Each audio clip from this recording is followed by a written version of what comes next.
up, people? I've got an updated version of the custom map and puzzle I did a month or two ago. This time we use counters and a 8-digit key code to enter. Around the map we place things like this that are the clues to the code. Obviously the number equals a number, the first number being 1, 2, 3, 4, 5, 6, 7, 8 of the code, so it says 5 equals 3. Then the fifth number on here would be 3. And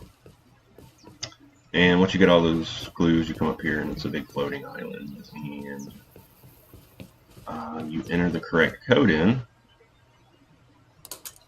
by just clicking these, which can take some time.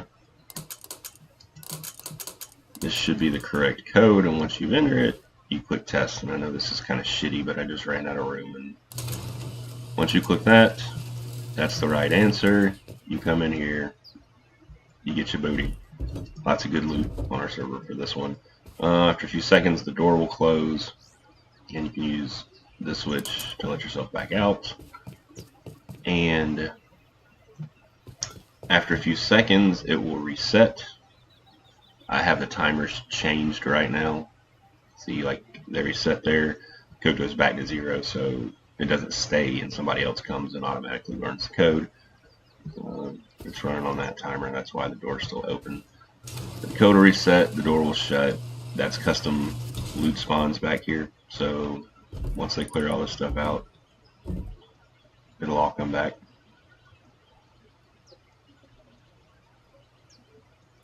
I guess that's right. If you were to just enter some random code, or you try and you get the wrong code, you push this button's here, the door doesn't open, the door slams shut behind you, and you get moited. You get murdered pretty bad. Said I've changed the timers, but once the wrong code is entered, these doors will stay shut for 30 minutes. These will stay open for 30 minutes, so whatever you were carrying probably will despawn in here, and you're fucked after 30 minutes. So the reset code got tripped too, so it just reset whatever was put in there. Also, if you were to put in the wrong code, you could reset it first. There is a thing that, I don't know why that's set to 5. It should just be set to 1. You just want to click it, boom, reset all the codes. I think I have it set for a minute right now. After a minute, these doors, or what would be 30 minutes, these doors will close. Those will open back up. The trap's reset. Or not trap, I'm sorry. The puzzle's reset and ready for the next person to try. It's pretty self-explanatory. Also, if the right, see, now these doors are shutting. Those are opened back up. The whole area is protected with Zone Manager, so it can't be raided. And so once the doors are closed, they're closed. You're not going to get it open. I think after custom loot spawns will respawn the loot back there every 20 minutes. Once the right code is entered, there's a setting up here where the puzzle actually, same as the last one, shuts down for however long you want. We set it for like 3 hours, maybe 4 hours, and the point of that is so it just can't be farmed. Somebody can't sit here and wait for the loot to spawn back and keep coming. This is all the electricity for it. The only electricity you don't see is in these little corners.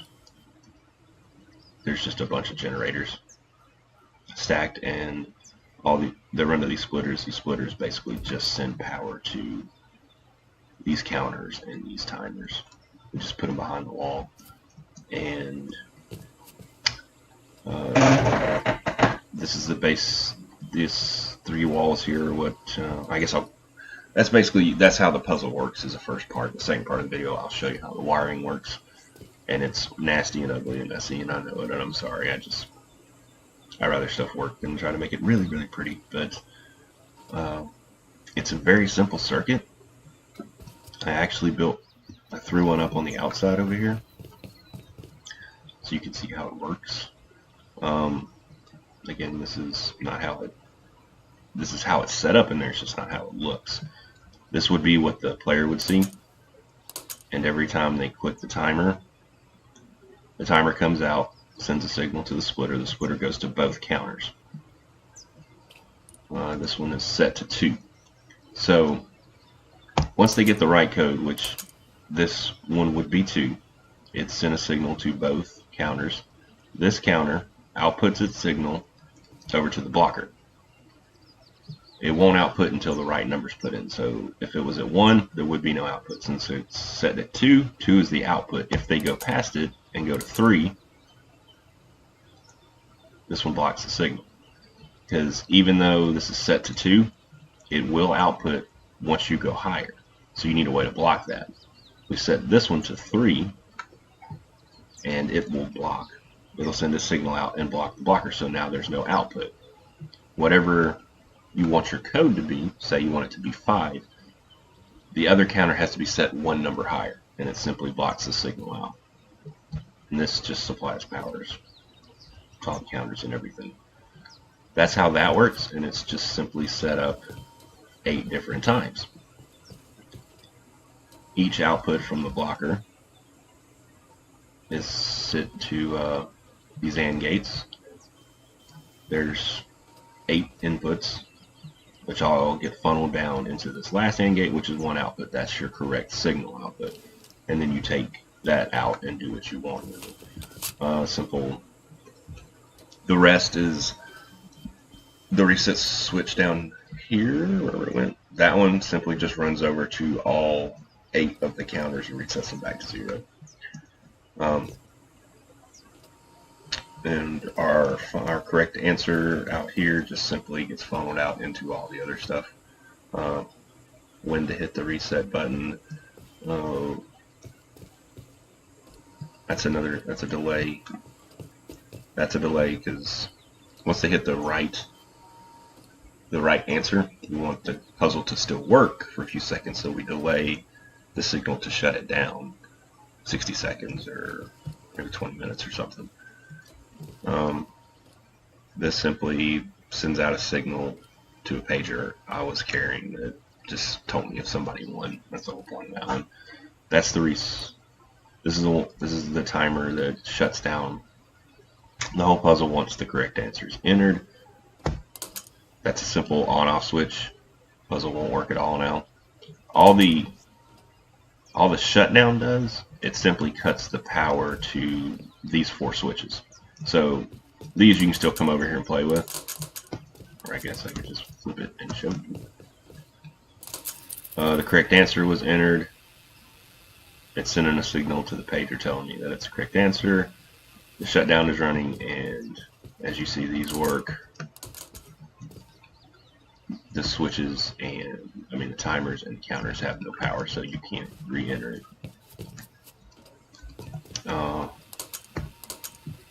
Also nullifies the on-off switch, so it doesn't matter. And I'm having some weird frame issues right now. That's simply switch for the lights in the building. This is the wrong answer. Once the wrong answer is entered, this will trip, and it makes the front doors close and these side ones open. Basically, if you saw my other video, wow, I have no idea why I'm getting some crappy frames. If you saw my other video, it's pretty much the same. The only difference is instead of toggling timers on and off in the proper order, we actually have visible numbers that you can enter, and it's just a simpler function. It does take time though, because the way I have it set up, these 2 numbers are high numbers. They're all 1-digit numbers, and you have to sit there and keep flipping them over and over, but really, it's no big deal. Anyway, that's it. That's what it is. All the rest is just decoration. There's an actual instructions on how it's to be played. And yeah, just wanted to show that one off. All right, thank you. Bye bye.